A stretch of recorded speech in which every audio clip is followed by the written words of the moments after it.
जो अभी अपन बात कर रहे थे कि पहले तो मैंने इतिहास के बारे में बात की कि संस्कृत भाषाओं की जननी। उसके पश्चात अगर हम देखते हैं तो वास्तव में जो भाषा शब्द है वो किससे निकला? भाष मतलब संस्कृत के धातु शब्द भाष से निकला। भाष का मतलब होता है भाषयति इति भाषा।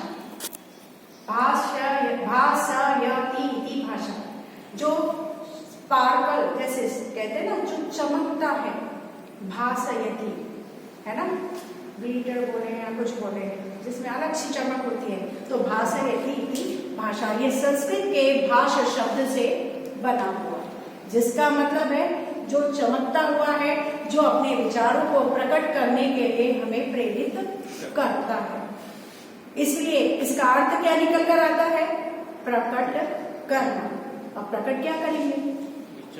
भाषा से हम हमारे मन में क्या चल रहा है उसको, हम हमारे विचारों को और भावों को जब हम शब्द रूप में दूसरे के सामने जाहिर करते हैं तो वो शब्द रूप में सामने आना ही क्या कहलाता है? भाषा कहलाता है। क्लियर है? सबको समझ में आया? अब भाषा के जो प्रकार हैं, अगर हम देखते हैं कि इसको कितने तरीकों से हम प्रसारित कर सकते हैं। 3, मतलब अपने मन में, आपके मन में कुछ भी आता है, ध्यान हो तो जब होली की अपन बात कर रहे थे तो हमने गाने के बारे में बात की थी ना?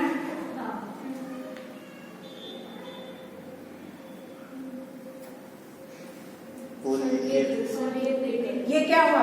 संकेत। प्राचीन लिपि में अगर देखा जाता है तो क्या बोलेंगे?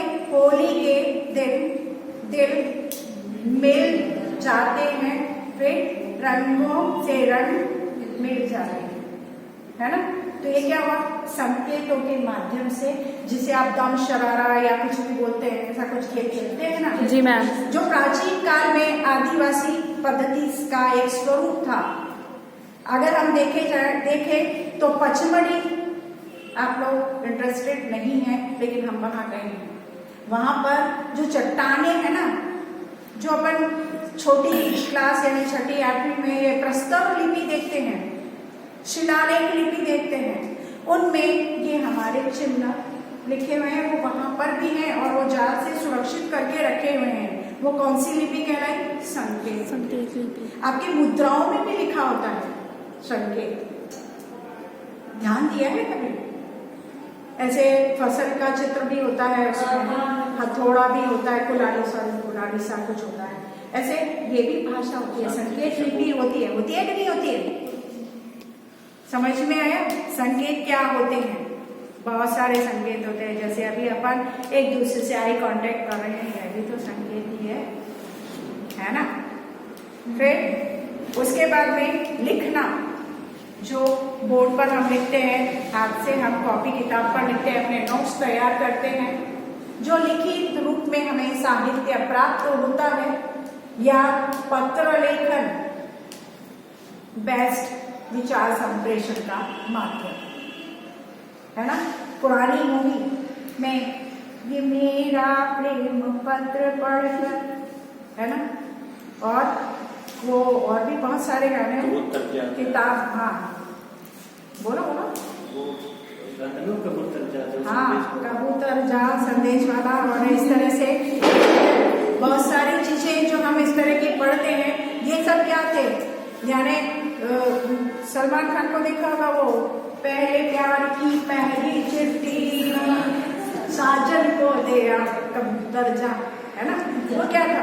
ये क्या है? लिखना, मन के भावों को और विचारों को प्रेषित करना। तो ये हमारी प्राचीन काल से लेकर अभी तक भी ये परंपरा चल रही है। वो बात अलग है कि अब आज हम मैसेज टाइप करते हैं, इमोजी, राइट? तरीका संकेत, इमोजी क्या है? संकेत ही है ना। और लेखन क्या हुआ? लिखना क्या हुआ? जो मैसेज करते हैं अपन, टाइप करते हैं, वो लेखन हो गया ना। दोनों चीज मिल गई। ये क्या हुआ? आधुनिक तरीका, वर्तमान तकनीकी तरीका, संकेत का भी और लेखन का भी। फिर बोलना, अब बोल तो अपन सब रहे हैं, है ना? तो जो अपने बात को कहने का अंदाज है वही उसको हम इस श्रेणी में ले लेते हैं, चाहे हम क्रोध में बोले चाहे प्रेम से बोले, तो भाव है, जाहिर हो ही जाते हैं। ठीक है, तो ये कौन से क्या कहलाए? भाषा के माध्यम। भाषा के माध्यम के अलावा अब अपना अगला स्टेप क्या है? कौशल। कौशल किसे कहते हैं? स्पेशलिटी, प्रेजेंटेशन की। आपकी स्किल कितनी डेवलप है? पढ़ते तो सब हैं, और उस पढ़ने के साथ साथ आपको अपनी बात रखने का तरीका कितना आता है। इसके अंतर्गत हम देखें तो हिंदी में क्या बात बताई हमने? 4 लैंग्वेज वाली होना। किसके पास है? आपके पास भी है। और किस किस के पास है लैंग्वेज? लैंग्वेज में भाषा के अंतर्गत हम 4 चीज बोलते हैं, तो बताओ। एल का मतलब लिसनिंग, सुनना। और क्या लिख रहा है? क्या लिखा था अपन ने? एस का मतलब स्पीकिंग, बोलना। और लिखना या पढ़ना, राइटिंग नहीं, रीडिंग। और फिर राइटिंग। तो क्या हुआ? यानी सुनना, बोलना, पढ़ना और लिखना। भाषा में यही रहेगा, क्योंकि विचारों का संप्रेषण हम इसके अलावा और किसी तरीके से नहीं करेंगे। या तो बोलकर करेंगे, या लिखकर करेंगे, या फिर सुनकर और पढ़कर। भाई किसी की बात समझ में नहीं आई, जैसे अभी कोई चीज लिखकर दी हुई है, जैसे अभी सुबह ही आपने असेंबली में प्रेरक प्रसंग दिया, अगर उसमें अक्षर दोष है या लिपि में लेखन दोष है, तो उसे क्या कहेंगे कि अगर वो बोल रहा है तो संभवतः है वो जो लिखा हुआ है वो हमें समझ में आ जाएगा। अगर बोलने में भी दोष है तो फिर लिखा हुआ शुद्ध होना चाहिए। अगर लिखना पढ़ना दोनों ही सारे दोषपूर्ण है तो फिर तो राम जी की दया है, फिर कोई समझाने वाला कतई भी नहीं हो सकता, क्योंकि भाषा में तो और विचारों के संप्रेषण में इन चारों की अति आवश्यकता होती है। और ये किस पर आजकल तो भाषा सुधार के लिए भी लैब बन गए हैं ना, कार्यशालाएं हैं, जिनकी जो मतलब क्या बोलते हैं, जिनकी भाषा में लकवे जैसी स्थिति होती है, उच्चारण शुद्ध नहीं होता, हकलाना। तो वो हकलाने वाले दोष को दूर करने के लिए इस तरह की कार्यशालाएं, ऐसे उपचार केंद्र भी बने हुए होते हैं। फिर संस्कृत में इसको क्या कहेंगे? बात संस्कृत शब्दावली की हो गई, कौशल तो वही है। ठीक है, तो श्रवण, सुनना, अंग्रेजी में लिसनिंग, फिर बोलना, वदन और स्पीकिंग, फिर पढ़ना, पठन और रीडिंग, फिर लिखना, राइटिंग और लेखन। ठीक है, तो ये सब क्या हुए? हमारे कौशल हैं जो भाषा को प्रभावशाली बनाते हैं। अब रही बात संविधान के नियमों की, तो हम यहाँ पर अभी अपने बात की थी कि यहाँ पर संविधान की 8वीं अनुसूची में कितनी भाषाओं को ये अधिकार मिला? 14। ये 14 भाषाएं हैं, जिसमें हिंदी पूर्व से शामिल थी, उसको अलग से शामिल नहीं किया गया था।